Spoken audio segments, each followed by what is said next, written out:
Hi, and welcome to our talk, as Adrian says, on business architecture, laying the foundations for faster and more accurate business analysis.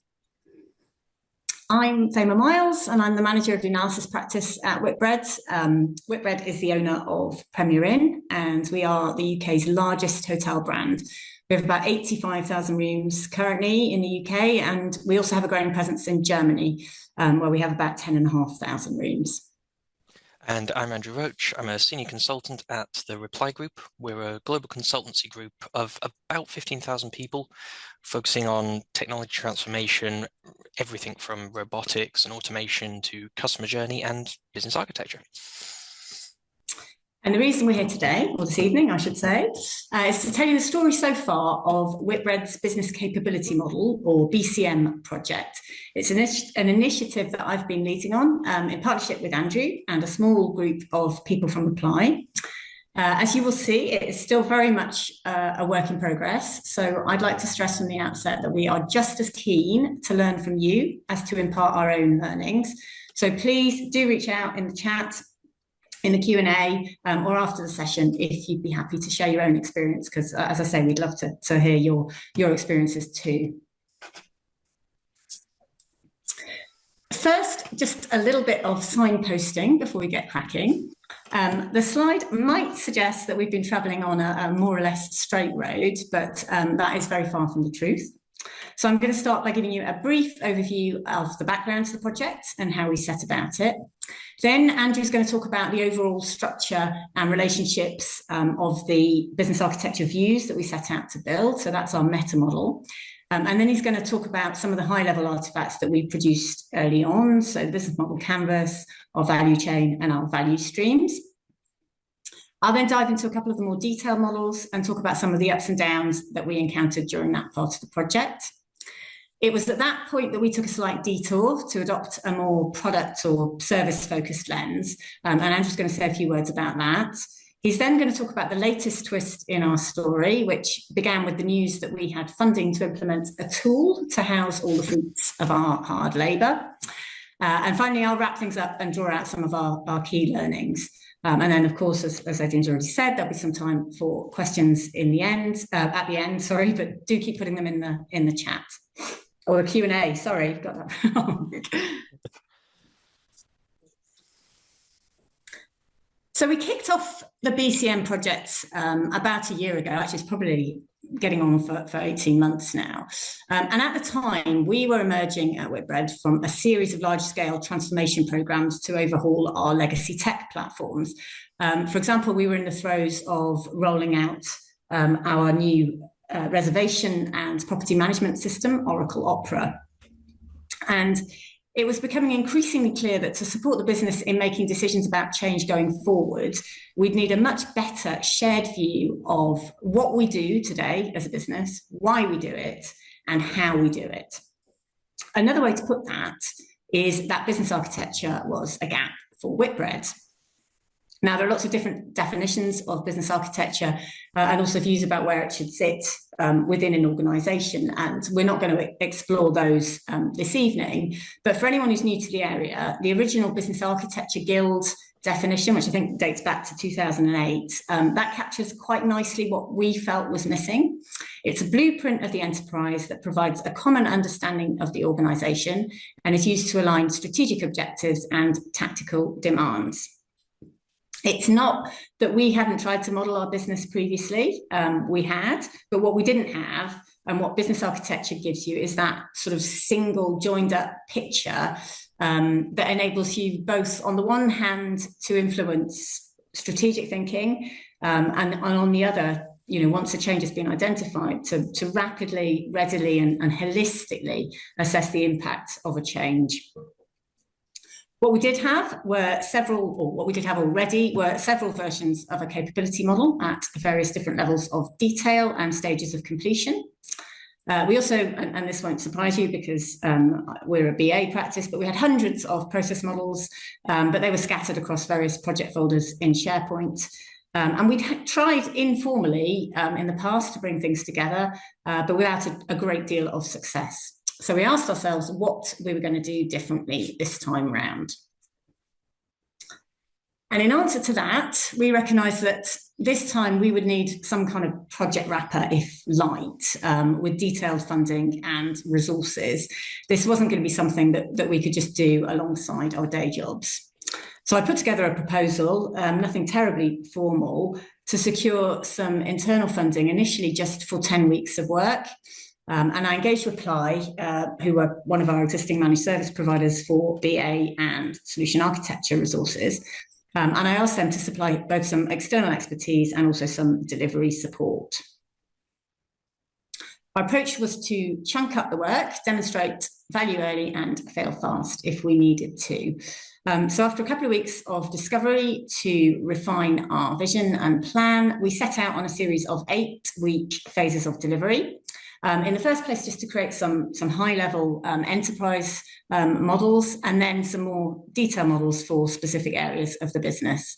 And in parallel, we explored topics like tooling and BAU governance. In terms of people, we organised ourselves around a very small project team of Reply resources, with a working group made up of the principal BAs from my team, some reps from our architecture team, our model development team, and our business change team. We set up a steering group with the head of strategy and architecture and the head of op model development. And last but not least, we identified a list of senior stakeholders within the business. And we did that by extending a concept that we'd introduced as part of the OPERA programme of business solution owners. So they're key business stakeholders with accountability for a particular department within the organisation. And the idea was that they would then nominate SMEs from their areas when we needed to get into detailed discussion. We also adopted some key principles from the start. We would reuse any material that we already had to hand. We'd work with other in-flight projects to feed in artifacts that they were producing at the same time, but also actually to get them to align to our framework and to start using it.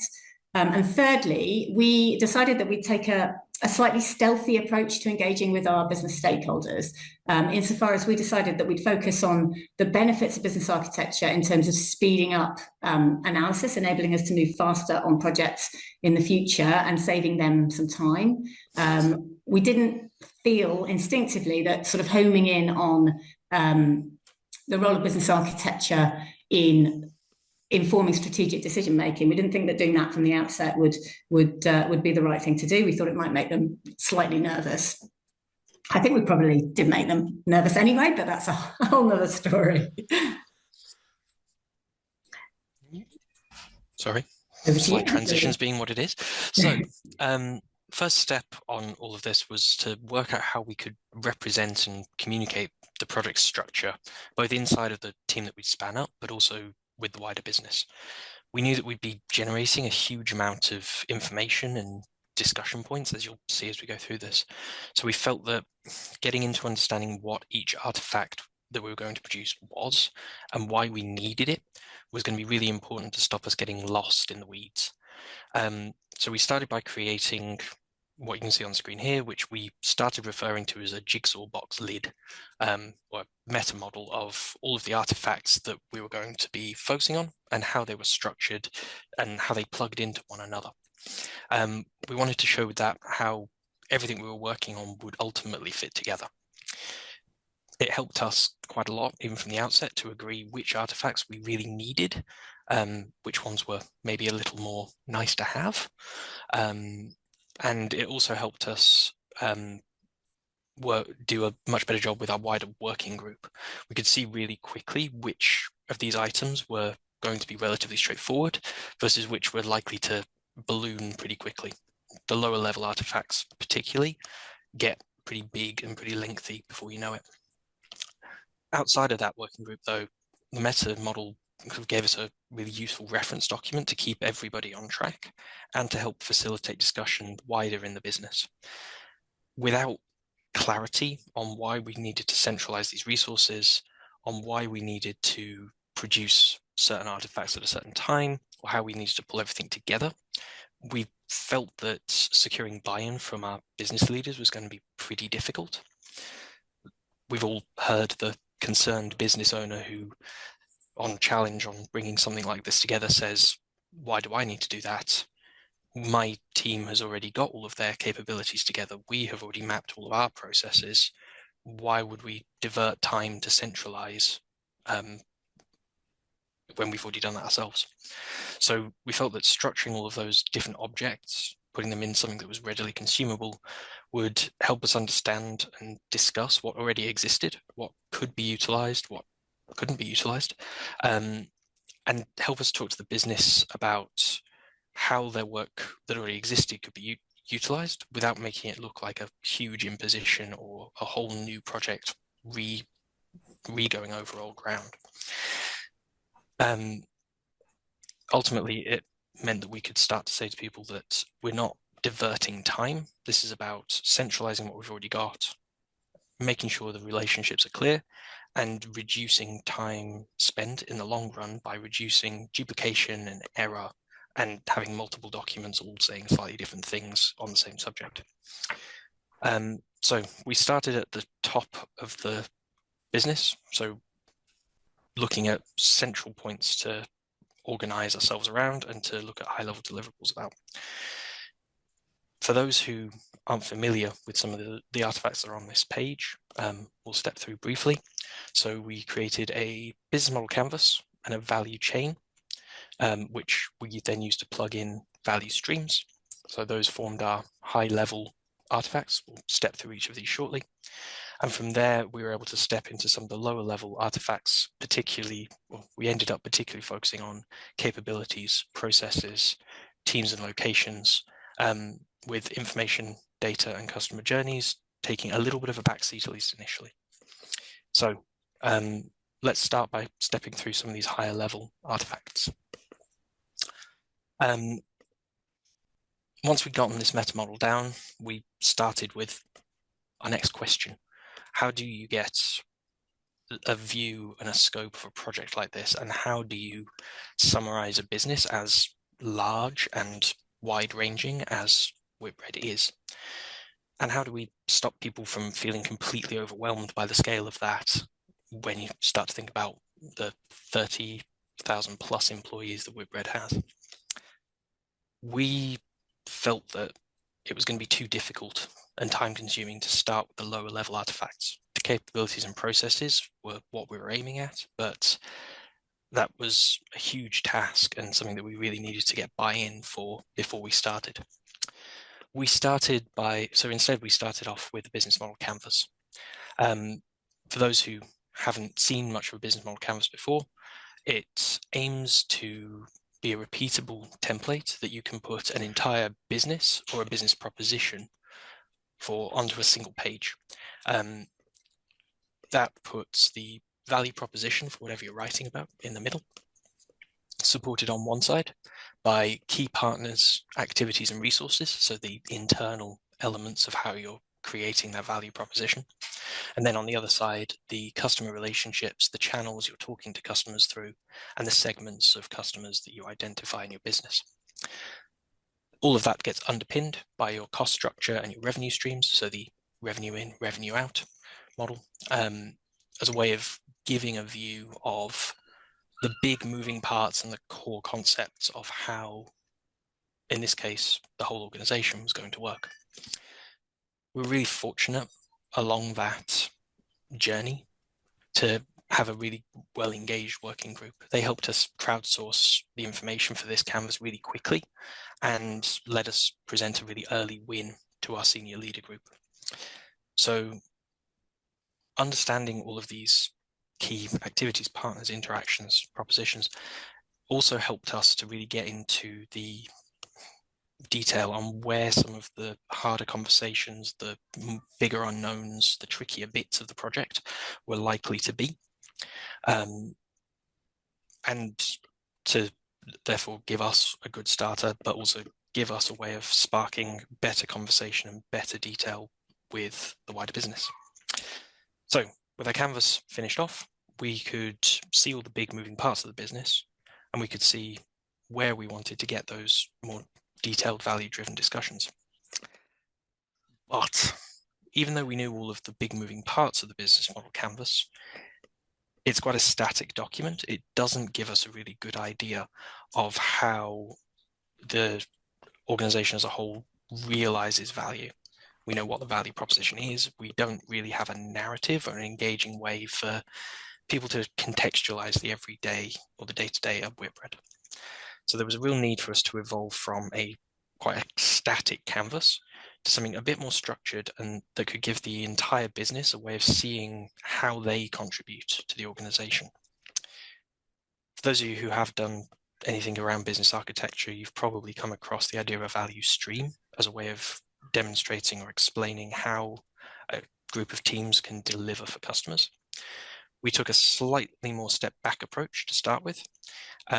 Instead of having the multiple value streams, we started to look at a single value chain as a way of summarizing all of the key activities in the organization on a single view, but in a linear way that allowed us to understand the life cycle of a very genericized customer.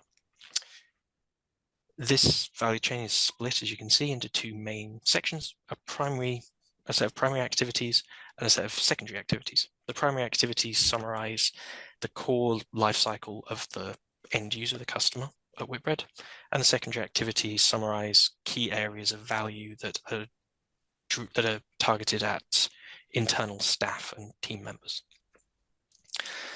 So again, we were extremely lucky with our working group and with some other representatives. We would crowdsource a lot of the information that went into this model really quickly. The bit that isn't on here is the central grey boxes contained some of the information from the business model canvas and some other more detailed information on which teams contributed to which areas, which key outputs we got for each of the steps along this journey. By the time we were done, we had 6 main steps in our primary activity value chain, which were acquiring new sites and getting them ready, supplying those sites and all of our sites so that you could walk in and have breakfast or a bed, or all of those sorts of things. Attracting customers through sales and marketing, operating the sites, serving our customers when they arrived, and then after they left, retaining them, carrying out CRM activity, etc., making sure they come back for the second time. So because we already knew what the values that the business held, what we were trying to get to, it was already been predefined at Whitbread for a while. We already had our destination to get to, which made things considerably more straightforward than if we wouldn't have had that. That was supported as well by some of the advantages of Whitbread being a very large, complex organization, but still one that is providing hospitality services. It's relatively easy to pull ourselves back to the core mission as a result. So with all of this in place, a key life cycle of our customers ready and some secondary activities for our internal staff identified, we were ready to move into the next level of specificity and getting into value streams. Value streams are, at least for me, where things get a bit more fun, which probably says more about me than I care to admit, but there we go. There are detailed exploration of the activities that create value at Whitbread. So where the value chain is incredibly generic, you can put the entire organization on those 6 steps. The value streams are much more specific. They encapsulate key processes, customer journeys, application and data exchanges, all in one single flow. The aim is to summarize as simply as possible all of the key steps that take place to deliver a particular value outcome for a customer or an end user. So again, with our working group, we're able to take the value stream, the value chain stuff that we had, our business model canvas, and we're able to step forward looking at key data, the key customer segments that we'd identified, looking at which process steps, etc., were the most prominent and the most impactful for generating both customer and staff value, which is a little bit of an undertaking to map out all of the ways in which an organization delivers value, and not one that came without disagreement. We worked out all what our journeys were. We mapped out the triggers for those journeys, what started them, what our outcomes were, and then the really quite granular steps of every value stream. Those steps covering off all of the sort of core interaction points or the key steps, be they logical, customer journey related, just customer desire requirements, etc., that might take place. And once we'd gotten that down, we were able to send it around everybody else in the business to get wider feedback and make sure we were on the right track. If that sounds like a linear path, it really, really wasn't. We had several value streams that ended up being merged, split out, discarded completely, one or two late additions which caught us off, but all part of the journey. None of that movement really should be surprising, though. There isn't really a right way to divide up a business, particularly one as large and complex as Whitbread. An awful lot of what our discussion was about how to agree the right context for what we're talking about. Your context, the business that you work in, is ultimately the important part of this area. Trying to put a generic wrapper around how every business organizes themselves doesn't work. Ultimately, that's not going to lead to good uptake if the way that you're talking about your business is completely at odds with how the rest of an organization operates and talks about itself. It's really difficult to get that kind of engagement and buy-in. So a lot of time was taken making sure that we got this right. So value streams we agreed give a high-level summary of multi-channel events and the flows that support them. They aren't team, department, or tooling specific. They aim to talk about where value lies in the business for end users and then the steps to get to them. They also give us crucial context for all of the core business and customer activities. Teams are able to see how their work impacts the customer experience in any of the given areas that they take part in, and they can see how everything interrelates. So we're at this point, by the time we'd finished all of this, we understood the triggers for where value requirements came from, what the deliverables were at the end of each of these, and we could start to plug in each of the value streams to the overarching value chain and start to think about some of the more granular activity that we need to get to. Thamer. Once we'd defined our higher level artifacts, as Andrew's described, we turned our attention to some of the more granular views in our jigsaw box lid or meta model. And those are the views that you can see within the red shape. We set out in the first place to tidy up the top levels of the most recent capability model that we already had. And secondly, to flesh out the more detailed underlying capabilities for just a few key business areas. We prioritise those on the basis of the likelihood of change in the near future. So one of them, for example, was our food and beverage area of the business, because we knew that shortly we would be looking to replace our existing POS system. And in fact, we are now in the throes of doing so. We also identified, and in some cases we actually modelled them, the processes associated with those capabilities. And we mapped the relationships to the teams who carry out those processes and the locations of those teams. At this point, we decided to descope customer journeys and information concepts with a view to revisiting those artifacts a little bit further down the line. And actually, we have just started to revisit customer journeys, and we're looking to use our new tool, which we'll talk about in a little while, to develop our customer journeys as part of a strategic piece of work to improve our digital customer experience. In many ways, this was a really exciting part of our journey.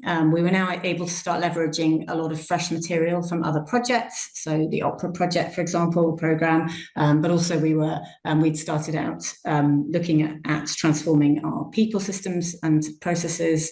So we were able to use material from that program as well. And equally, those projects and programs were able to start aligning to our framework and realizing the value of what we were doing. However, what I would say is this was also when we started to need to rely a lot more heavily on direct engagement with our business stakeholders as opposed to our working group. And that absolutely wasn't always plain sailing. We also found it really difficult to strike a balance between documenting just enough detail and going down some rabbit holes.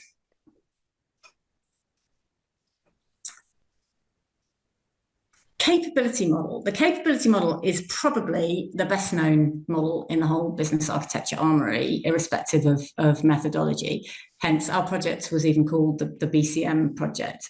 But it's often also misunderstood. We've referred to it here as a detail view, but that's really only because we needed to zoom in on specific business areas in order to flesh it out. A capability model is still a view of what you do as a business rather than how. An organization's capabilities are its basic building blocks, and as such, this is inherently a very abstract model. The top left of the slide shows the template that we used for our level 0 to 2 capabilities, which are organized into 3 strata or layers. So you've got strategic capabilities across the top, customer-facing or primary capabilities in the middle, and then along the bottom, you have your support capabilities. The bottom right-hand side of the slide shows a snip from some of our level 3 capabilities and their descriptions within the level 2 labour management capability. And you can see even at the most sort of granular detail level that we've got, we're only talking about things like time and attendance management or labour planning and forecasting. It really is, that abstract. And whilst the capability model is a really great tool for shaping proposals for change and understanding the high-level impact of change, I think it's fair to say that we haven't always found it easy to engage with our business stakeholders using this model, or at least not in its own right. It just isn't how they tend to view their own areas of the business, or at least not yet. And that's precisely because it isn't intended to reflect that real-world department-centric view. And regardless of whether our business stakeholders like it or not, they have benefited indirectly from the capability model, because we've certainly embraced its usefulness in the BA and architecture teams. We've used it, for example, on several projects now to structure our requirements and process models. And it was particularly helpful recently on a project that one of my team was working on, where he needed to identify the impacts of a forthcoming change to our restaurants business. He was working under NDA. So talking to people, or at least, many people, just wasn't an option. And the capability model really sort of allowed him to get a handle on the potential scope of the project. As we drill down into the capabilities for certain parts of our business, we also listed out and in some cases modeled some of our key processes, as well as collating process models that we had already captured over the course of the last few years. As the BA's process models tend to be our bread and butter, so I'm not about to explain what a process model is. What I will say, though, is that we reaped some unforeseen benefits during this stage of the project. So firstly, we defined some new BPMN-aligned standards and guidelines for process modelling. Prior to that, we found that we had templates, different templates that we'd used over recent years, but we wanted to unify how we went about process modelling with a view to the need for consistency in anticipation of loading these models into a new tool at some point. So that was a good outcome that we weren't necessarily expecting. Secondly, as part of our deep dive, not into F&B actually, but into finance, we were able to use the project as a vehicle for supporting our fraud team and exposing some pain points associated with their processes. So as they were describing their processes, we also captured the pain points, and that in turn helped them to build a case for change. On the downside, however, this is when we started to, that's okay. This is when we started to feel like we might be getting a little bit too bogged down in the weeds. We had some strong business engagement, but it was patchy. It sort of depended on who you were talking to. And we were also making an awful lot of work for ourselves. BAs are struggling to keep up with peer reviewing processes. And we were potentially modelling areas where actually we might not see any change in the near future. Hence, it wasn't too long before we decided to change direction, as Andrew's about to describe.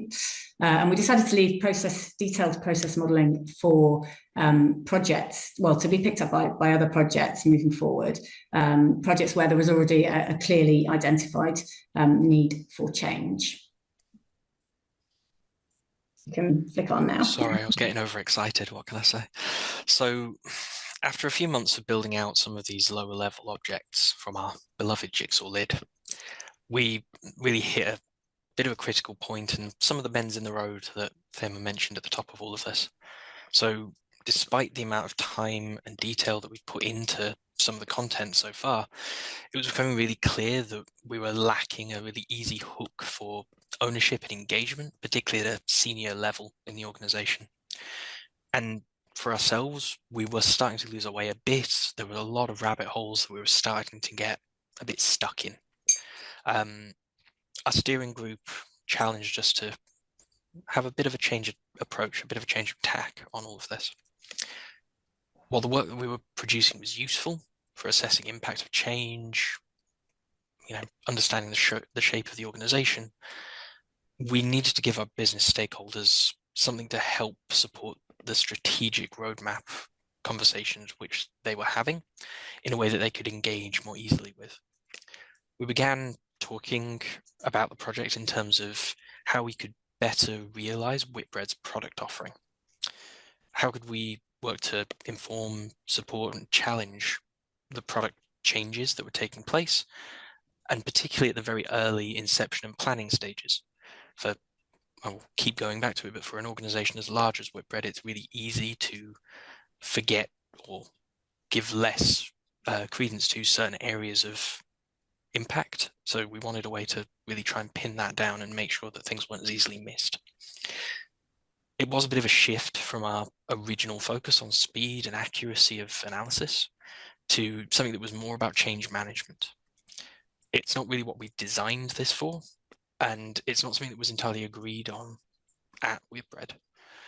A product-led approach is still relatively new at the organization. They're still working on how everybody aligns around a product-centric view. So we decided to start pretty small. We picked a single product to test the approach and to gather some feedback as quickly as possible, and if needs be, to fail fast. We kicked off with some high-level concepts in a new value stream, which helped us to lay out the framework for a full lifecycle document. That document included all of the processes, capabilities, outputs, teams, locations, some of the applications, the system that Whitbread uses, which we hadn't looked at previously, and tried to stack it all up to show which parts of the value stream each of those types of artifact contributed in. The incredibly zoomed out version of it is the image in the background here. As you can probably make out, there was quite a lot of stuff that went onto it. This document was, well, there's a lot going on, as you can see. We really quickly realized that it's a huge amount of content, and the work we've done on value streams, but well, despite the huge amount of content that's on there, the information that we'd already got from value streams, from processes, teams, locations, etc., was already stuff that we had pinned down. It's just that we were slicing it in a different way in this instance. So that gave us a bit of a boost that we hadn't lost a load of activity or moved past or had delivered something that we couldn't flex to a different need. But during a walkthrough with our steering group again of that document, we were pushed to create something that was a bit simpler than what we'd created here. A way that very high level strategic road mapping conversations and discussions could be supported. They liked the complexity of this detailed life cycle, but frankly, it was just too detailed to have conversations in a structured high level environment. It summed up a product, but the amount of detail was just completely off the mark and was kind of freaking people out a little bit too much compared to the level of conversation they were having. So our original content is too detailed to give the answers to a forum, while our product lifecycle is too complex. Without panicking, what do we do? So we kind of came full circle, ultimately.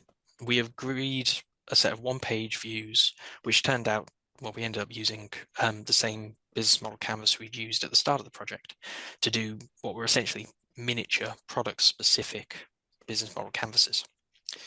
Despite the change in direction, it gave us, again, a real boost, just because of the simple realization that whilst these structures were very different and the goals were very different to what we had originally set out for, the content that we were using and the way in which it allowed us to look at these problems and solutions we basically had done a huge amount of work to support all of this progress and make sure that we could deliver a range of different artifacts that met a bunch of different business requirements off of the back of all the work we'd already done.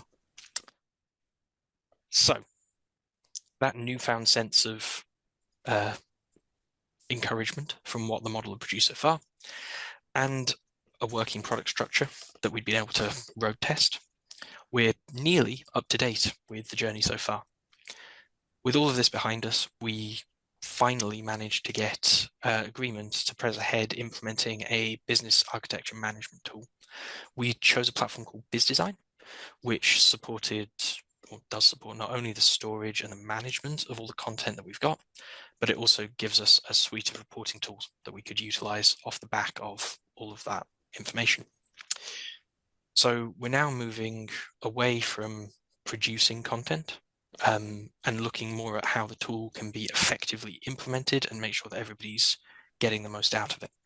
So there's a lot of thinking being done at the moment on data importing, metadata, training for the teams that are going to be using this, how we can make sure the platform can grow sustainably, and how self-service can be supported, amongst other things. But on this journey, it wouldn't be complete without just another minor curveball at the end of the process. We were asked, as part of the costing funding sign-off, to also make sure that the tool was set up to carry out this year's portfolio analysis on it as part of the wider strategic planning process. For those of you who aren't quite familiar, a portfolio analysis is on the more technical end of architecture. It's looking at the health, the efficiency, the scalability of business and technical applications and functions, basically to make sure that the business is able to grow and meet its future goals with the tooling that it's got, or to support plans for change if that isn't the case. This really was not what we'd originally planned for in any of the stuff that we had produced. We had really not looked at applications at all. It didn't even feature on our meta model, and that was a conscious choice. So where you find us now is setting up the tool, making sure that we've got all of the data that we've created in there so that the business analysis team and the architecture teams can utilize it as effectively as possible. Fortunately, we're finding that, as with some of the previous steps, with all the data we've created, now that we know that it's leveled correctly, and we've got a pretty good coverage of several core parts of the business, it's making it much easier to plug these new requirements in, because we already have that foundational data set and an understanding of a lot of the moving parts of the business. So in terms of what the future looks like, we're aiming at a comprehensive framework to support, and we know we already have a comprehensive framework to support all of the requirements we're getting. We have a tool to support our work, and we have a number of pretty big ticket deliverables that we know we can support with that, and continue to support our project team partners to get them across the line. Thamer. So now you've heard where we've got to, how we've got there, and a little bit about what lies ahead. But what have we learnt along the way? If I were to sum it up using our slightly crazy road/building analogy, I would say expect a long road with some really tricky obstacles to navigate, a few unexpected turns, and even the odd dead end, but with an amazing cityscape just in sight. Someone at work said to me recently, gosh, I can't believe that you're still working on the BCM project. I thought that was meant to be a 10-week project.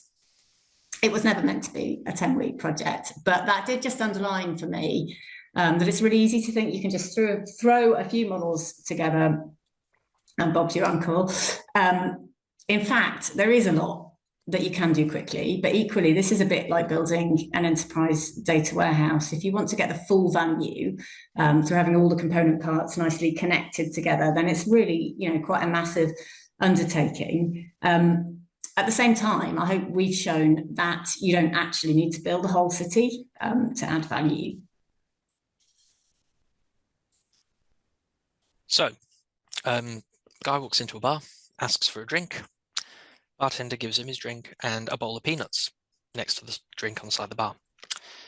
Guy sits, drinking quietly to himself, and a minute or two passes, and he hears, "Psst, psst. That's a lovely tie you're wearing." He looks around. There's nobody in the bar apart from him and the bartender, so he shrugs and must have imagined it's been a long day. Carries on.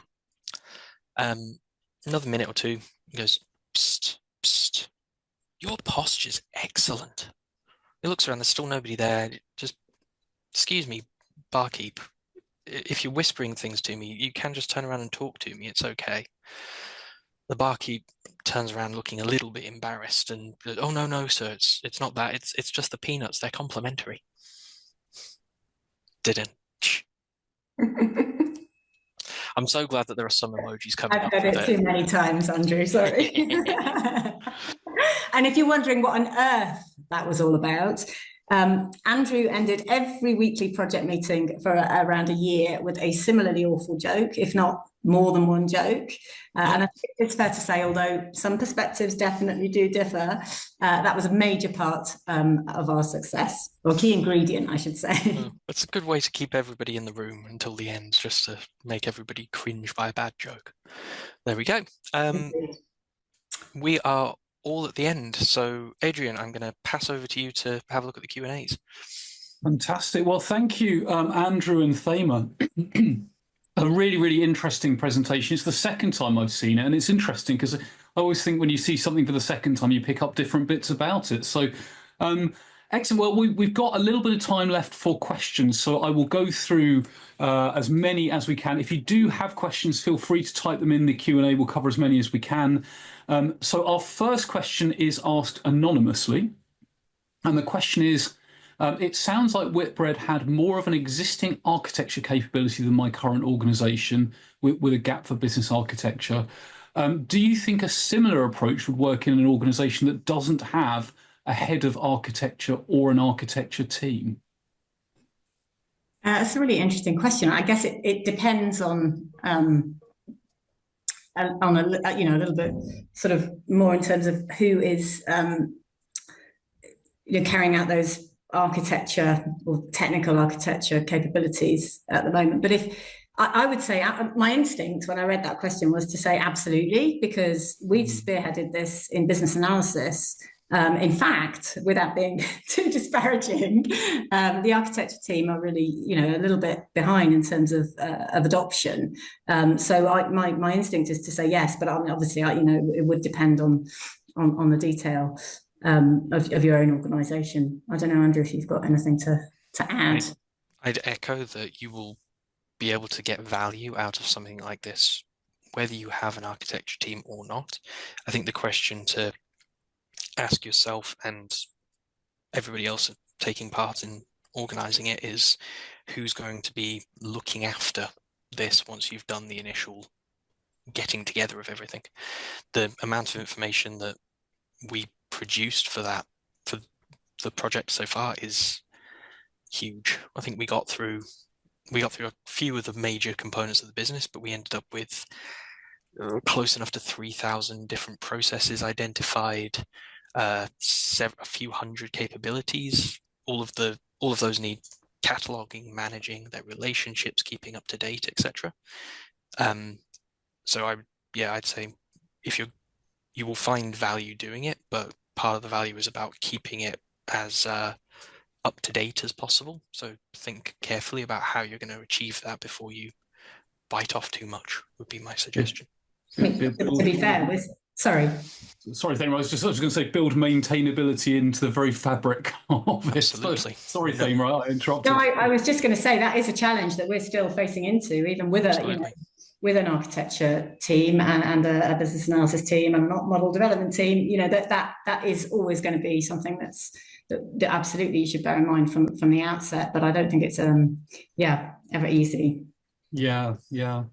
Fantastic. So let's. The next question is from Brianne. So Brianne says, I see in your meta model you have information and data in the same box.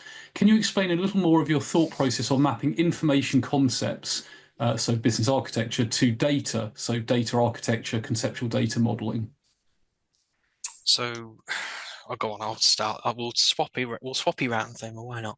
So it's a good question. The slightly cheeky answer from my perspective is that having 4 boxes on the bottom fit really nicely onto the PowerPoint slide. So there was a little bit of. That's the answer. There is just to be perfectly frank, they are they overlap as concepts, but to consider them as the same thing is, I think the aim of your question is that they're not the same thing and they don't necessarily sit like that. So whilst we were cautious about biting off more than we could chew again on getting really into the detail on some of the specifics of the data architecture piece, or getting into a lot of information and not getting into the data architecture piece. So putting them together helped us balance out some of that approach.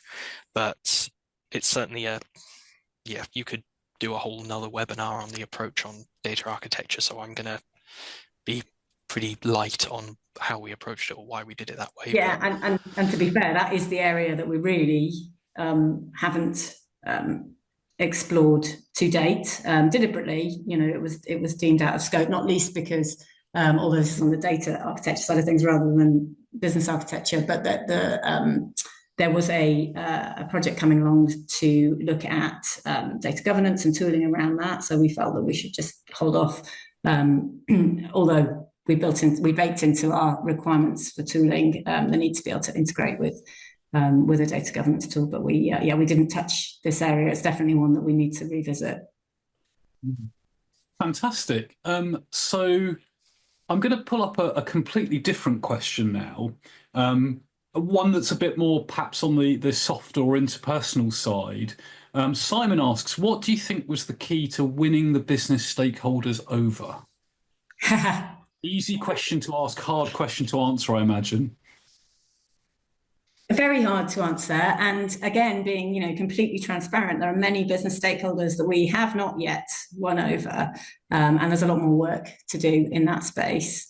We won over our head of strategy and architecture and the director of IT, such as to be able to get funding for tooling apart from anything else. But we are, and we had good engagement with some parts of the business, but equally not with others.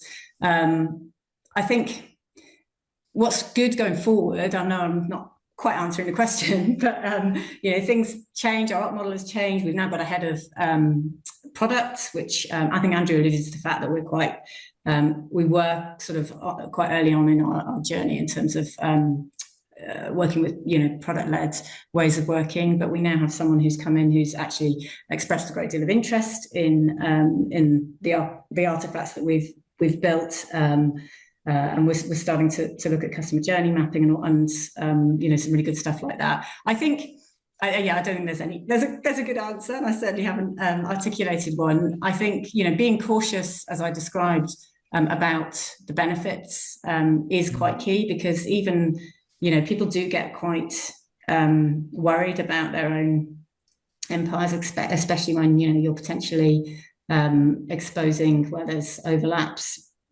between different teams in terms of the capabilities that carrying out. So it's I talked about sort of being a bit stealthy. I think that helped, but equally there's a lot more to do. I think going forward, the focus for us, especially now we've got this engagement with the head of product, will be to really sort of identify some thin slices, so some really good use cases where we can, demonstrate value quickly. Having everything in there is just not going to really cut it. I don't think. We've moved away from that idea. Yeah, does that make sense? It does, that idea of finding the value for the particular stakeholders. But what the thing you said at the end, the phrase that was coming through my mind was like credibility through delivery, right? Show them, don't tell them. Exactly. But then that's a bit chicken and egg, but that's a whole nother debate. So, let's move on to Shannon's question.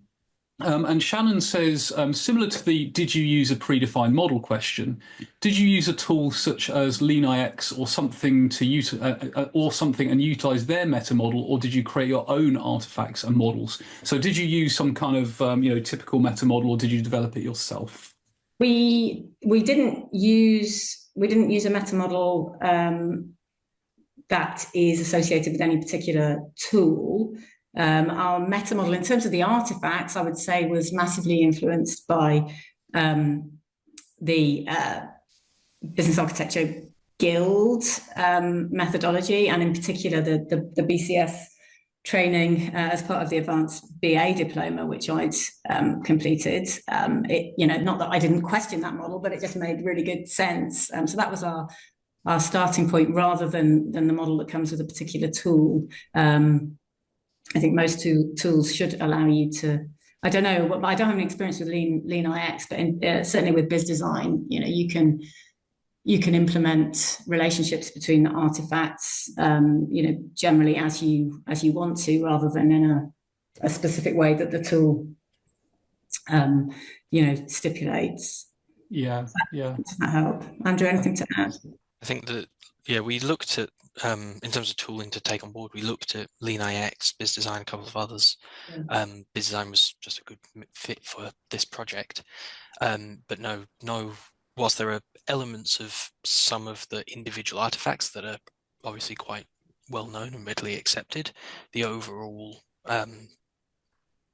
meta model was something that we put together based on what we saw different, like what we saw the use cases out of Whitbread being.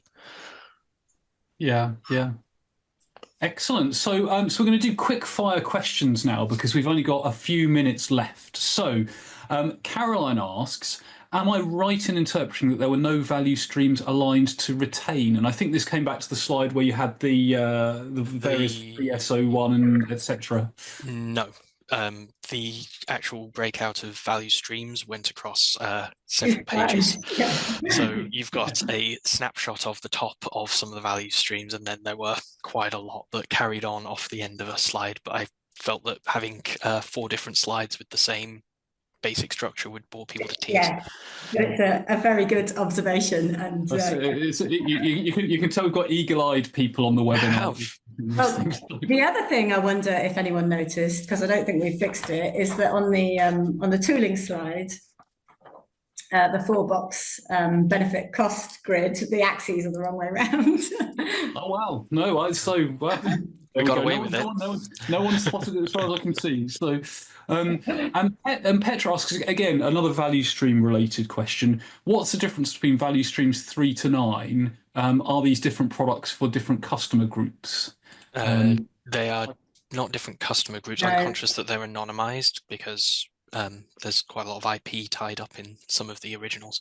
So those value streams are just covering off different value deliverables in different, like in those areas. So I believe that section was something like was supply to operate or something like that. So it's various parts of the process of the journey. I mean, I guess though, sorry, Andrew, I mean, you could cut it in the way that Petra has described. And in fact, I think we have considered, especially when we started, we had that sort of shift to looking at things more product and with a more product or service focused lens, we did actually ask the question: do we need to come back and revisit our value streams and chunk up the business? Because we haven't taken that approach. We took I suppose, an approach whereby we wanted to avoid redundancy and be quite efficient. So we've got where different products have got the same sort of journey, we've combined them. Yeah. But that might not be, the best way to do it. There is no right way, as I think Andrew said at the time. The default approach normally is to be agnostic of a particular customer segment, because if your customer segment changes later, you don't want to see too much change in the value streams. But that is a theoretical grass is always greener way of looking at it. There's a bunch of different ways to slice it. Absolutely.